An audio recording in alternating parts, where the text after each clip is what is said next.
trail Yeah. running, people don't know that it exists, right? Right, that it's Right, even a right. thing, It's true. right? Yeah. Right, like I said, Yeah. I like to hike. I'm a slow motion trail runner, right, in that definition. But but also too, mainstream is a sensibility that you want to be connected to those things that everyone else are connected to, right?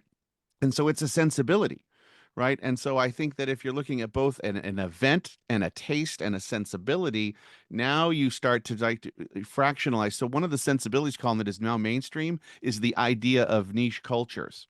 That is a Right. mainstream There you thought. go. It doesn't mean I Yeah. know you exist, but because of the internet specifically, we and social media, we now acknowledge on a mainstream level that niches exist and are important, even if I don't participate in all of And it them. allows things for TrailCon to happen and for all of these trail running enthusiasts to Right, come together right. and And celebrate and this thing that they love. and what he's talking about is the concept of trend diffusion, right? When a subculture becomes a niche, when it becomes a mainstream and obsequious, right? That's that process that we move through. And so I think his contention is that trail running is ripe for for trend diffusion to happen to Yeah. bring it up. Now, I'm not sure. I love trail running. I love the vibe of the sport. I love where it comes from.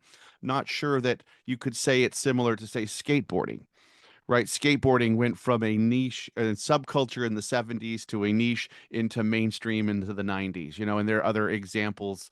I mean, oh my gosh, hip hop went through it, surf went through it, esports just went through it in that same kind Sure. of idea. So I'm not sure it's in that same where it's going to necessarily influence trend and vibe and culture as it moves up, but I think a spiking of visibility because it has shared kind of more like well, it's actually could be part of the health and wellness kind of thing, but it just has some shared value sensibilities that we're now appreciating in mainstream culture. So it might be able to be lifted up and given a little bit more prominence, but I would still hesitate to call it any form of mainstream.